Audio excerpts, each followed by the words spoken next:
उस दरगाह के खिलाफ पिटीशन दर्ज होता है और साहब कोर्ट वाले उसको एक्सेप्ट करके सुनवाई की तारीख तय कर देते हैं। अब तो हम लोग खामोश हैं, खामोश रहेंगे। देखते हैं जो बादशाह के ऊंट को बैठाने वाला अब इनकी शरारत पे कैसे पहरा लगता है। मुझे यकीन हासिल है अब हिंदुस्तान का 40 करोड़ मुसलमान अब गरीब नवाज की करामत देखने के लिए मुंतजिर है कि हिंदुस्तान का राजा अपनी करामत दिखाएगा। अब मुझे लग रहा है इनकी शरारत जब बढ़ रही है, इनकी शरारत खूब आगे बढ़ रही है, तो अब जब बंदरों को, गीदड़ों को मौत आती है तो शहर की तरफ रुख करता है। छोटी छोटी बातें तो बोलता था, हम नजरअंदाज करते थे। अब बड़े शहंशाह की बारगाह में पहुंच गया है, वहां छेड़खानी कर रहा है। अब बस करीब है वह वक्त जब गरीब नवाज का जलाल रंग लाएगा, और जब वो जलाल रंग लाएगा इनका सारा गुरूर चकनाचूर होगा। अस्सलाम वालेकुम प्यारे नाजरीन, अगर ये वीडियो न देखा तो फिर कुछ न देखा, क्योंकि मुफ्ती शहरयार साहब ने अजमेर शरीफ दरगाह को लेकर कर दिया है बड़ा खुलासा। मुकम्मल आज इस वीडियो में सुनवाएंगे मुफ्ती शहरयार साहब की जुबानी। तो आपसे गुजारिश है दोस्तों, इस वीडियो को मुकम्मल एंड तक देखें और पूरी जानकारी लेकर जाए, और इस वीडियो को देखकर ज्यादा से ज्यादा इस पर अमल भी करने की कोशिश करेंगे इंशाअल्लाह। तो अब आप सबका टाइम न लेते हुए इस वीडियो को शुरू करते हैं दोस्तों। जुल्म की इंतहा हो गई, जिस आस्थाने से करोड़ों हिंदू फैज उठाते हैं, जिनकी गरीबी दूर होती है, भीख मांगने के लिए 24 घंटे पड़े रहते हैं, उस मुकद्दस आस्थाने के खिलाफ इन्होंने छेड़छाड़ करने की कोशिश की है। अभी भी वक्त है कि जाके बाबा की बारगाह में चले जाओ, अपना पिटीशन कोर्ट से वापस ले लो और बाबा की चौखट पे जाके बोलो, बाबा क्षमा कर दीजिए, हमसे गलती हो गई। वरना याद रखना, जो अना सागर को एक कूजे में ला सकते हैं, याद रखना, जो बादशाह के ऊंट को बिठा सकते हैं, तो फिर जब वो जलाल में आ गए तो हुकूमत का सत्यानाश हो जाएगा। फिर वही होगा जो सारी दुनिया देखने का मुंतजिर है। नारे तकबीर के बंगले पर मैं थूक देता हूं, पेशाब कर दूंगा, मगर मैं ईमान का सौदा नहीं करूंगा। बेशक, सुभान अल्लाह। जो दौलत अल्लाह ने आपको दी है, आपने कोई मेहनत नहीं की उसके लिए, ना बहुत ज्यादा आप मदरसे में टाइम दिया, ना 2-4-10 आलिमों के साथ आप बैठे रहे, न किसी क्रिश्चियनों के पोप के पास आप गए, न किसी यहूदी के रिब्बी के पास आप बैठकर आपने डिबेट किया, न किसी हिंदुओं के पंडित के पास जाके आपने डिस्कशन किया कि कौन सा मजहब अच्छा है, कौन सा मजहब खराब है।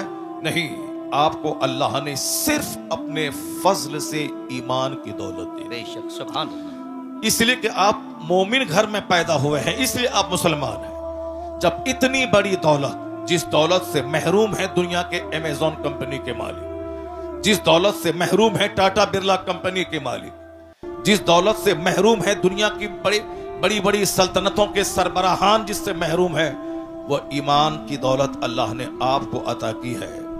इसी नेमत के शुक्राने में दिन गुजर जाएंगे। कभी गरीबी का आप रोना नहीं रोएंगे, कभी मुफलिसी का रोना नहीं रोएंगे। एक बंदा डीएम बना, 5 लाख महीना कमाया, 60 साल के बाद रिटायर किया, मौत का इंतजार किया, मरा, कब्र में जाके सड़ गया। 35 साल तक पढ़ा लिखा, मेहनत किया, 35 साल उन्होंने नौकरी की, क्या मिला? मरने के बाद जहां गया वहां एक ऐसी जिंदगी जो इसका कोई अंत नहीं हो, जिसकी कोई सीमा नहीं है। दुनिया में तो 100 साल के अंदर ही मर जाना है, मरने के बाद जहां अरबों खरबों साल रहना है, वहां की जिंदगी के लिए इस डीएम ने क्या किया? अब वहां ये आग में जलेंगे, ना इसका इल्म बचाएगा, ना इसकी डिग्री बचाएगी, ना इसकी मुलाजमत बचाएगी, ना इसके कमाए हुए करोड़ों रुपए बचाएंगे। अक्लमंद वो है जो दुनिया में फूस के घर में रहा हो, मिट्टी के घर में रहा हो, मगर ईमान बचा के दुनिया से चला गया हो, तो अब वो महासंख्यों बरस की जन्नत में इज्जत के साथ रहे। महासंख्यों साल, जहां महासंख भी एक महदूद गिनती है, महाला महदूद, जहां मौत ही नहीं है।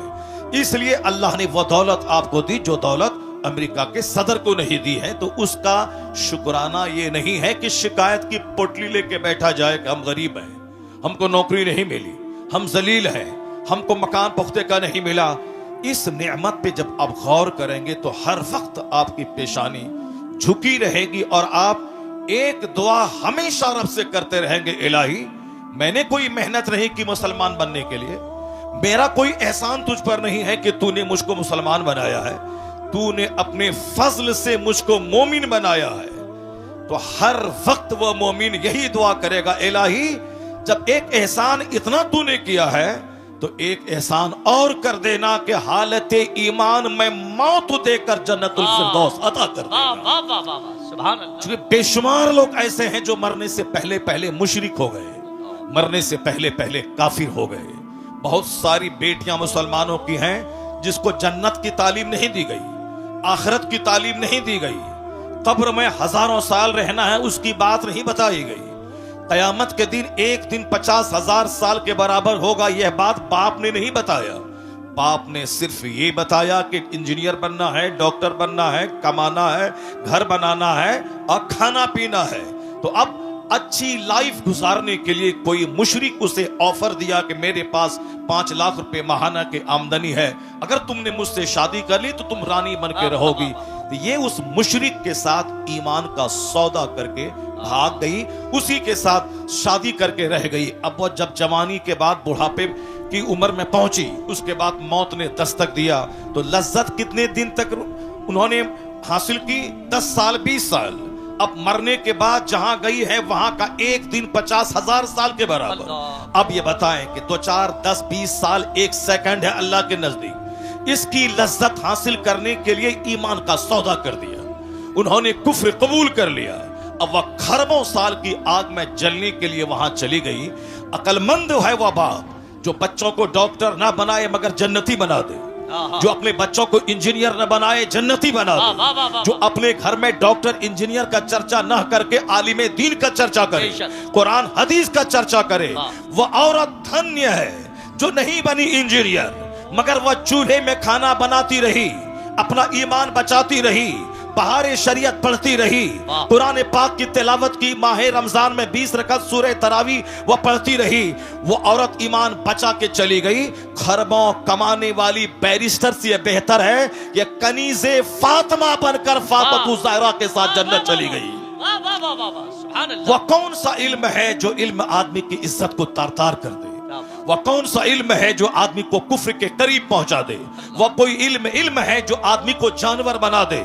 आज मदरसा आवाज दे रहा है कि डॉक्टर की सूरत में दरिंदा कलकत्ता के आरजी मेडिकल कॉलेज का प्रिंसिपल जो अपने घर के तहखाने में खूबसूरत औरतों के साथ बलात्कार करने का रैकेट चलाता था, जिसके कॉलेज में एमडी करने वाली खातून की आबरू गैर महफूज रही और जिसको अपनी आबरू बचाने के चक्कर में जान से हाथ धोना पड़ा। ये कोई डाइटन सिमिलिया का कसिया का कोई जाहिल नहीं था, वो कोई विलेजर, कोई देहाती, कोई फार्मर नहीं था, पढ़ा लिखा आदमी था। पढ़ा लिखा आदमी इस कदर गिर जाएगा ये किसी ने सोचा ना होगा। आपने देखा होगा मुजफ्फरपुर के शेल्टर होम में वह नेताओं का किस तरह कनेक्शन वहां पली जाने वाली औरतों के साथ था। लोग कहते हैं कि वह डॉक्टर की सूरत में जानवर, वह डॉक्टर की सूरत में दरिंदा। एक गांव का देहाती अपने चचेरे भाई के पास किशनगंज गया, डॉक्टर के पास, कहा आप मेरी बीवी का इलाज करें। डॉक्टर बोलता है कि तुम्हारी बीवी दर्द ज़ह में मुब्तला है, बच्चा भी मरेगा या नहीं जच्चा मर जाएगी, इसलिए तुम्हें 1 घंटे के अंतर सिजरिंग करना पड़ेगा। वो कहता है मैं बीमार हूं, मैं गरीब हूं, मैं मजदूर हूं, कहां से मैं 50,000 रुपए ला के दूं? ये डॉक्टर दिमाग में बहुत बड़ा सपना पाल करके किशनगंज आया है कि मैं MBBS हूं, अपने बच्चों को FRCS बनाना है, अब मुझे 2 एकड़ जमीन में शानदार घर बनाना है, मुझे फॉर्च्यूनर खरीदनी है। अब इतना पैसा, ऐसा नहीं कि डॉक्टर बनने के बाद रुपया का एक पेड़ अपने क्लिनिक में कोई लगा दे और रोजाना जाए 2 घंटा बैठे और पैसा तोड़ के झोला भर के शाम में घर ले जाए। नहीं, उसे तो मरीजों को देखना होगा, मरीजों की फीस से ही कमाना होगा। तो इतनी कमाई कहां से आएगी कि फॉर्च्यूनर का की किस्त अदा करे, वह 2.5 एकड़ जमीन का की किस्त अदा करे? अब वह इंसानियत का लिबादा छोड़कर झूठ का लिबास पहनता है, हैवानियत का कपड़ा पहनकर झूठ बोलता है कि तेरी बीवी 1 घंटे के अंदर में मर जाएगी, इसको सिजरिंग करवाना पड़ेगा। अब वह बेचारा छोटा सा घर बेचकर डॉक्टर को 50,000 रुपए देता है और वह डॉक्टर एक गरीब औरत की सिजरिंग करके उसको कई सारी औलादों से महरूम कर देता है। लोग कहते हैं ये डॉक्टर है मगर इंसान नहीं है। इंसान वो है जो इंसानियत जिसके अंदर हो, वो दूसरों का दर्द महसूस करे, मतलब डॉक्टर है मगर इंसान नहीं है। मोरबी का इंजीनियर कई 100 आदमी की जान ले लिया, उन्होंने एनओसी दिया, नो ऑब्जेक्शन, ये ब्रिज को खोल दिया जाए आम पब्लिक के लिए। ब्रिज गिरा, कितने 100 पब्लिक की जान चली गई। लोग कहते हैं वो इंजीनियर नहीं, वो कसाई है जिसने इतने लोगों की जान ले लिया। चीफ मिनिस्टर झारखंड का जो गरीबों की प्रॉपर्टी कोयला है उसके घोटाले में पकड़ा गया, कई साल तक जेल रहा। लोग कहते हैं ये चीफ मिनिस्टर नहीं बल्कि गरीबों का हत्यारा है। मतलब इंजीनियर की सूरत में जानवर, डॉक्टर की सूरत में जानवर। लोग कहते हैं कि इंसान कहां है, इंसानियत कहां है। मैं कहता हूं आज भी इंसानियत की एक फैक्ट्री है, वह फैक्ट्री चले जाओ, उस फैक्ट्री में यह पढ़ाया जाता है झूठ बोलना हराम है, शराब पीना हराम है, ज़िना करना हराम है, माँ बाप को सताना हराम है, पड़ोसी से लड़ना झगड़ना हराम है, और खड़े होकर नहीं खाना है, बैठ के खाना है, बाथरूम ऐसे जाना है, बिस्तर पे ऐसे लेटना है, ऐसे घर से बाहर निकलना है। आदमियत का सलीका किस फैक्ट्री में सिखाया जाता है?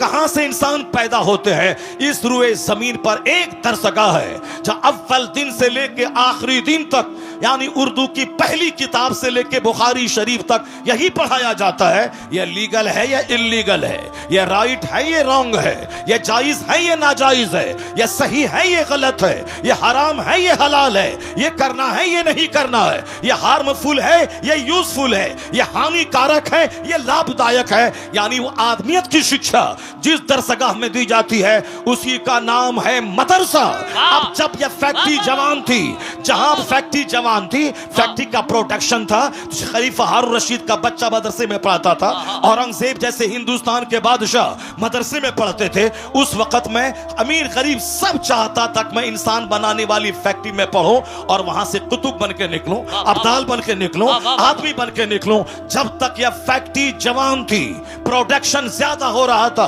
तो समाज कुतुब से भरा था, अब्दाल से भरा था, नेकों से भरा था, शरीफों से भरा था। लेकिन जब से इस फैक्ट्री को गवर्नमेंट ने आतंकवादी का अड्डा कहा और जब से हमारे पैसे वालों ने अपने बच्चों को पढ़ाना छोड़ दिया, जब यह फैक्ट्री बंद हो जाएगी या बंद नहीं होगी, पैदावार कम हो जाएगी, तो समाज में शरीफ कहां से मिलेंगे, वली कहां से मिलेंगे, कुतुब अब्दाल कहां से मिलेंगे?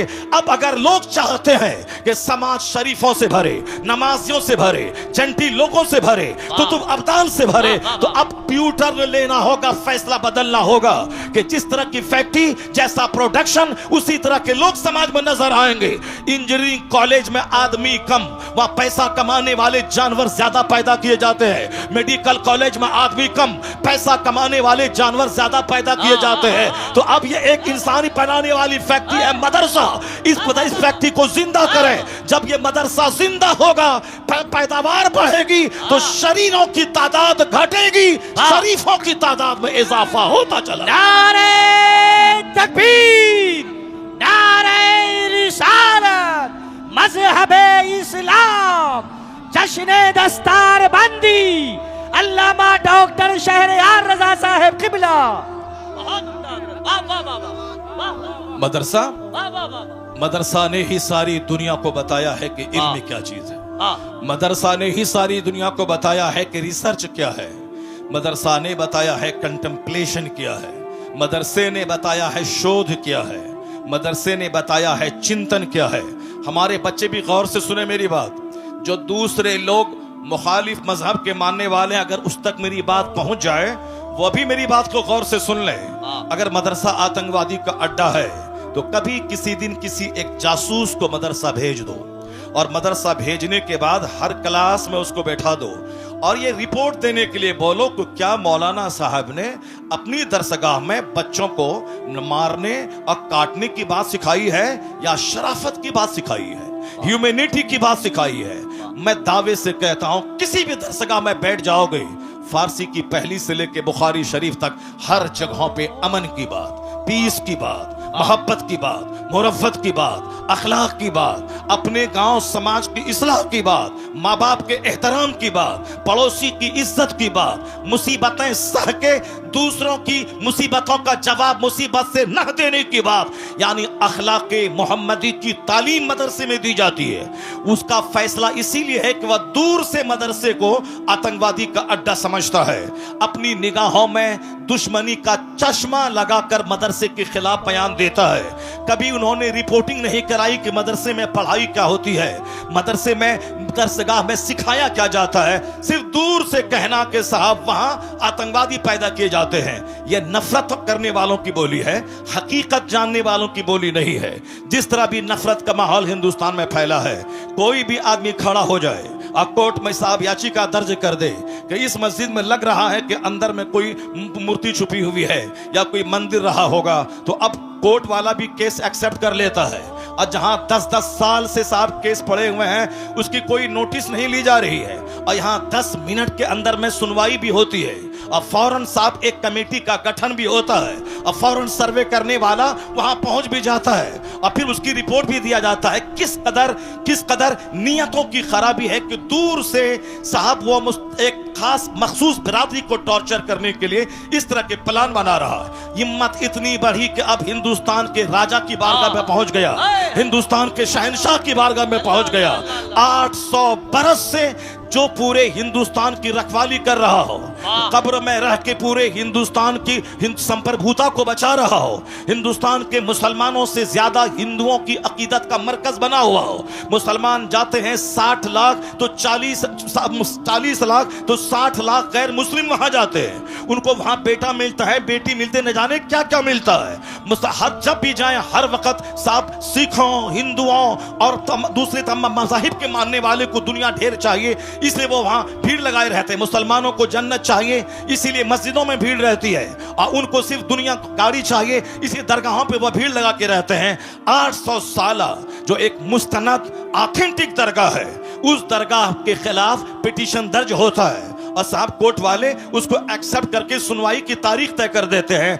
अब तो हम लोग खामोश हैं, खामोश रहेंगे। देखते हैं जो बादशाह के ऊंट को बैठाने वाला अब इनकी शरारत पे कैसे पहरा लगता है।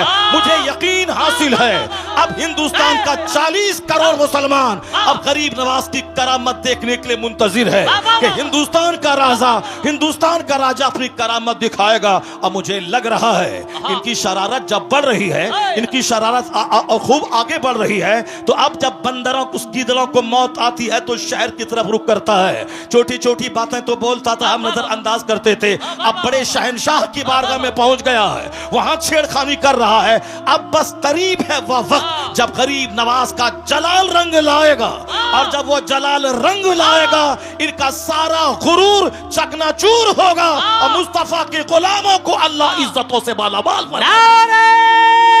तकबीर, नारे रिसालत, मसलके आला हजरत, मजहबे इस्लाम, हजरत हबीबुल्लाह फैजी साहेब किबला, हजरत शहनवाज हसन साहेब किबला, अल्लामा डॉक्टर शहरयार रजा साहेब किबला कादरी।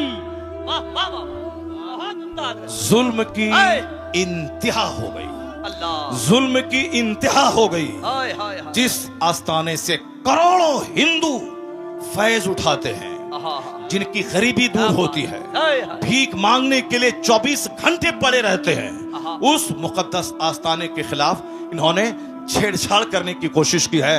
अभी भी वक्त है कि जाके बाबा की बारगाह में चले जाओ, अपना पिटीशन कोर्ट से वापस ले लो, और बाबा की चौखट पे जाके बोलो, बाबा क्षमा कर दीजिए, हमसे गलती हो गई।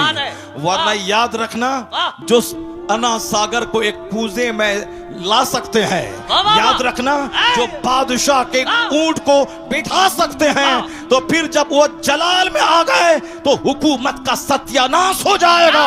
फिर वही होगा जो सारी दुनिया देखने का मुंतजिर है। नारे तकबीर, नारे रिसालत, ख्वाजा का हिंदुस्तान, फैजाने गरीब नवाज। एक कौम मुस्लिम, आपको कानून हाथ में नहीं लेना है, आपको सड़क पे आकर के बहुत बड़ा प्रोटेस्ट नहीं करना है। यह मामला शहनशाह हिंदुस्तान का मामला है। अब मामला उनकी कोर्ट में पहुंच चुका है।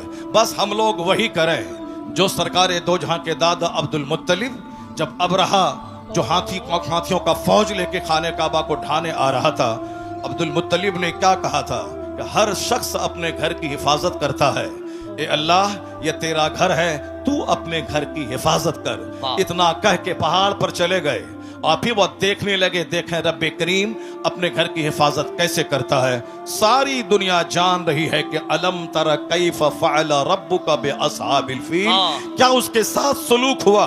अबरहा जलील होके मरा, उसके सारे हाथी मरे, एक छोटा सा कंकड़ पत्थर उसके गुरूर को तोड़ के रख दिया, सारे धाराशायी हो गए।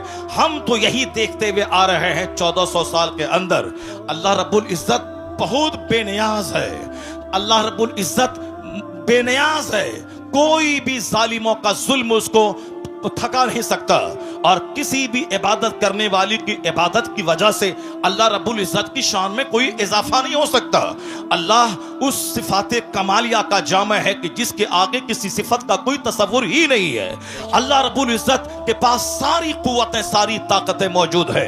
हम इबादत करते हैं, हम उसका बेनिफिट मुझको मिलता है। अगर कोई कुफ्र करता है उसका नुकसान वो उठाता है।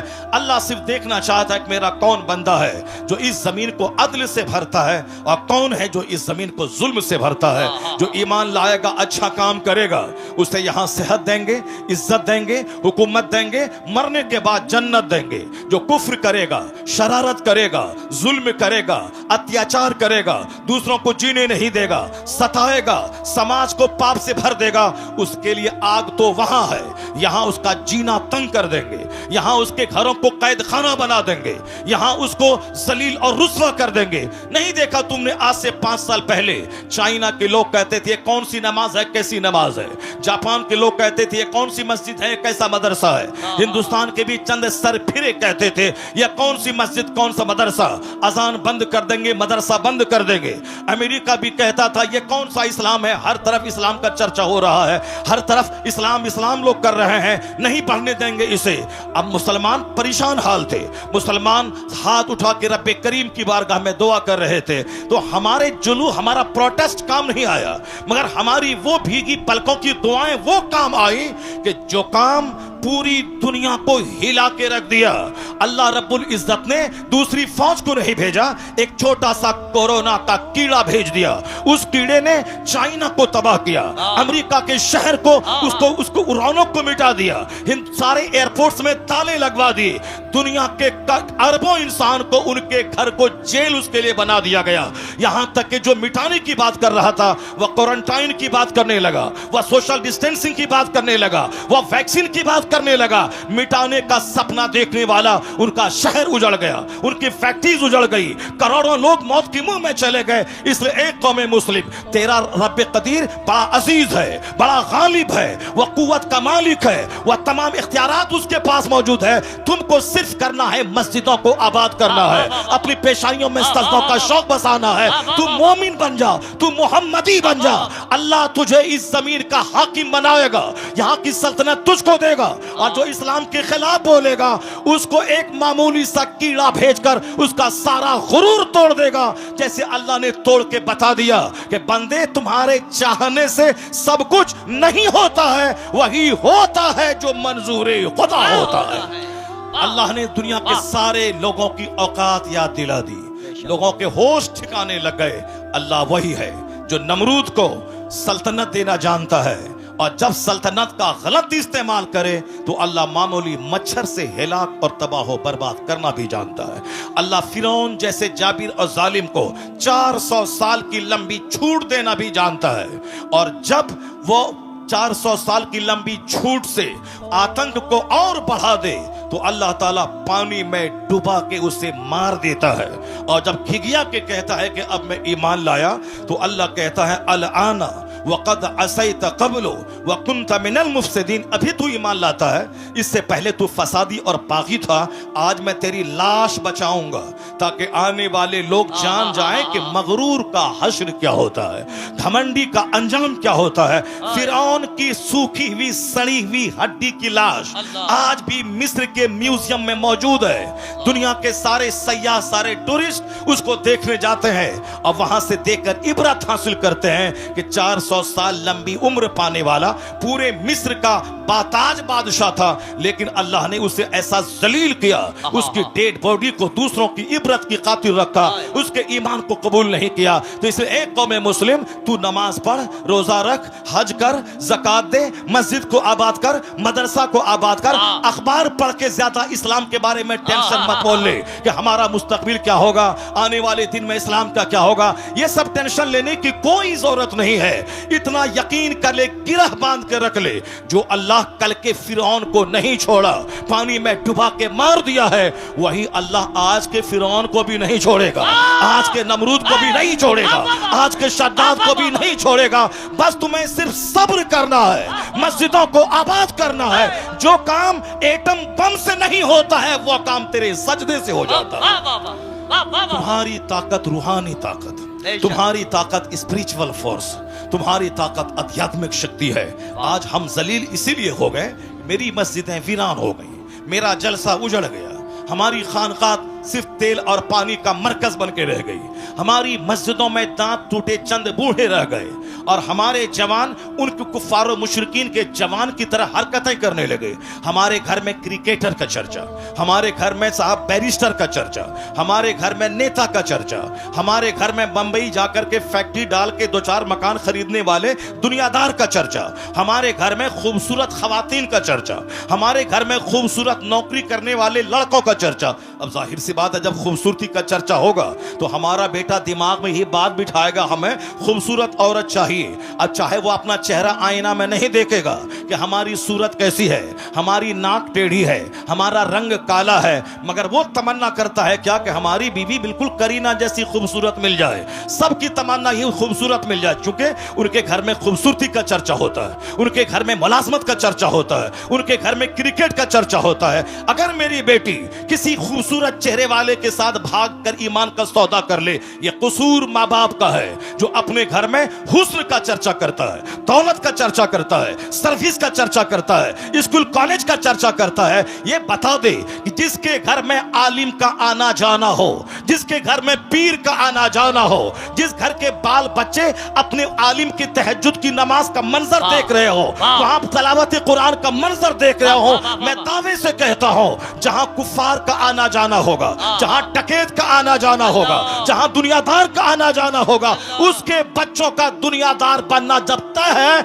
उसी तरह जहां नमाजी का आना जाना होगा, आलिम का आना जाना होगा, मशाइख का आना जाना होगा, उनके घर के बाल बच्चों का ईमान का बचना भी तय है, वहां नमाजी बनना भी तय है। इसलिए बुजुर्गों ने कहा, अपने घर में चोरों को मत आने दे, अपना दस्तरखान नेकों के लिए बिछा, आलिमों का आना जाना होने दे, मशाइख का आना जाना होने दे। दिखने का असर होता है, जहां चोरी होगी वहां के बच्चे चोर पैदा होंगे, जहां तिलावत कुरान होगी वहां के बच्चे गुलाम हुसैन पैदा होंगे।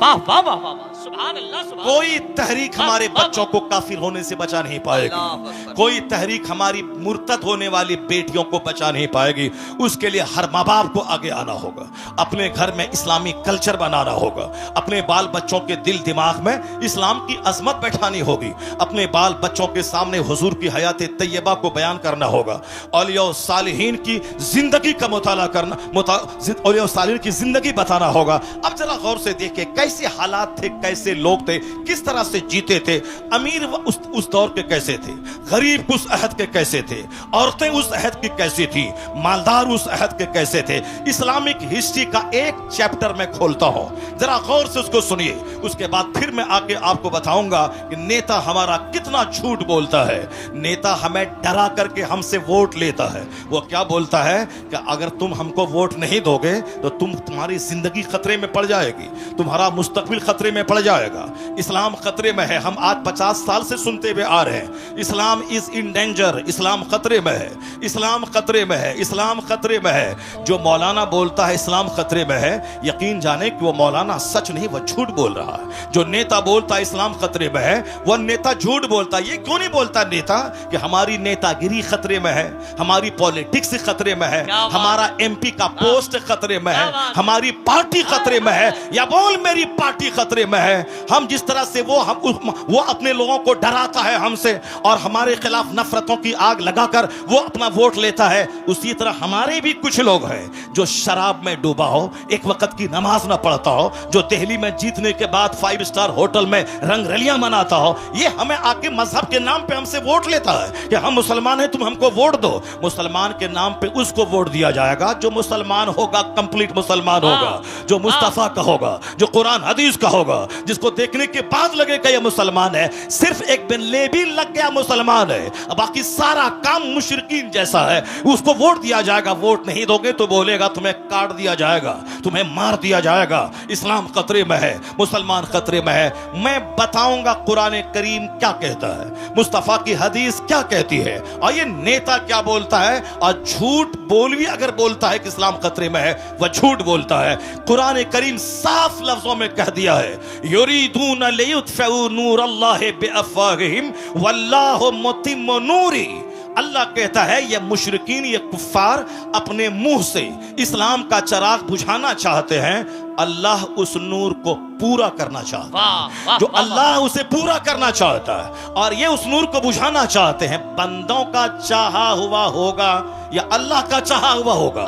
ये बंदा कमजोरी का पुतला है, बंदे की हिस्ट्री कमजोर है, इंसान की तारीख की कमजोर है। इंसान पैदा हुआ कैसे है? इंसान पैदा हुआ एक नापाक कतरे से, जिसकी इब्तदा इतनी कमजोर हो कि नापाक कतरे से पैदा हुए हों, जिसकी इब्तदा इतनी कमजोर है या बजती हुई मिट्टी से पैदा हुआ है, जिसकी बुनियाद इतनी कमजोर है कि कई बार शर्मगाहों से इसका गुजर हुआ है।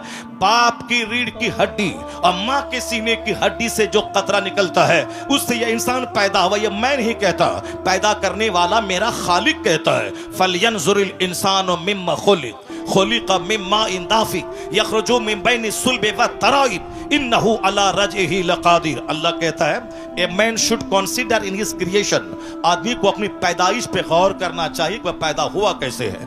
अल्लाह कहता है वह पानी का कूदता हुआ कतरा मनी का, जो बाप की रीढ़ की हड्डी से निकलता है, माँ के सीने की हड्डी से निकलता है और वह बच्चादानी में पहुंचता है और 4 महीने तक वह नुत्फा अपनी असल हालत पे रहता है। अगले 40 दिन तक, अगले 40 दिन में वह लोथड़ा बनता है, अगले 40 दिन में ढांचा तैयार होता है, अगले 40 दिन के बाद उसमें जान डाली जाती है, 120 दिन के बाद उसमें जान डाली जाती है। अब 40 दिन का एक पीरियड गुजरता है, पहले लोथड़ा, उसके बाद ढांचा, फिर उसके बाद उसमें जान डाली जाती है। जान डाले जाने से पहले अगर ईमानदार नेक परहेजगार मुसलमान डॉक्टर बोले अगर ये हामिला रही, हमल से रही तो इसकी जान को खतरा है, तो नेक मुत्तकी परहेजगार डॉक्टर की बात मानकर इस काते हमल एबॉर्शन हो सकता है। लेकिन अगर जान डाल दी गई फिर किसी की बात नहीं मानी जाएगी। 4 महीने के बाद कोई एबॉर्शन अगर करता है वह उस बच्चे का कातिल और मर्डरर ठहरता है। तो एक नापाक कतरे से ये इंसान पैदा हुआ है। अब पैदा होता किस रास्ते से है वह सबको मालूम है, और वह नुत्फा जाता किस रास्ते से है वह सबको मालूम है। ये पूरी कहानी कुरान में 2-4-10 जगहों पे बयान किया गया है। ये बयान क्यों किया गया है? सूफिया कराम कहते हैं लोगों का मजाज है, जब जवानी मिली मगरूर हो गया, दौलत मिली घमंडी हो गया, छोटा सा घर कच्चे का पुख्ता बना दिया, अब वो साहब समाज में अपने आप को सबसे बड़ा समझने लगा। हुस्न पे मगरूर होता है बंदा, मकान पे मगरूर होता है बंदा, थोड़ी शोहरत मिल गई उसमें मगरूर होता है बंदा, ताकत जवानी मिली उसमें मगरूर होता है। यह गुरूर तो उसे तबाह कर देगा। यह गुरूर तो समाज में नफरतों की आग लगा दिया है। आज समाज में हर आदमी तन्हा महसूस करता है क्योंकि हर आदमी अपने आप को दूसरों से बड़ा समझता है। गुरूर की वजह से कोई किसी के घर नहीं जाता है। तो हर आदमी ईद के दिन अपने घर में बिल्कुल भैंस बन के बैठा रहता है, पहल करके नहीं जाता, मुंतजिर रहता है कि वो मेरे घर में आए। अब वो भी मुंतजिर रहता है कि ये मेरे घर में जाए, ना वो आता है ना यह जाता है, दोनों अपनी सेवई खुद खाते हैं और मोहब्बतों से महरूम रहते हैं। मोहब्बत वहां नहीं होती जहां इंतजार किया जाता है, मोहब्बत वहां होती है जहां खुद से पहल की जाती है। बंदा खुद से पहल करे, मुंतजिर ना रहे कि वो सलाम करेगा, बल्कि खुद से सलाम में पहल करे। इंतजार ना करे कि वो मेरे घर में आएगा, पहल करके ये खुद उसके घर में चला जाए। वो सारी कैफियतें जब थी तो गुर्बत में भी राहत का मजा मिलता था। और आज सब मकान बना रहे हैं और सबका दिल उजड़ रहा है, सबका चेहरा उजड़ रहा है, समाज नफरतों की आग में जलता चला जा रहा है। आका ने कहा था, ला तदखुलूनल जन्नत हत्ता तुमिनू, जन्नत नहीं जाओगे जब तक कि मोमिन न बन जाओ। वला तुमिनू हत्ता तहाब्बू, मोमिन नहीं बनोगे जब तक कि आपस में एक दूसरे से मोहब्बत न करो। मोहब्बत करना मोमिन बने रहने के लिए जरूरी है। अपने पड़ोसी से मोहब्बत जरूरी है ईमान बचाने के लिए। अपने रिश्तेदारों से सिले रहमी जरूरी है ईमान बचाने के लिए। अपने गांव के गरीब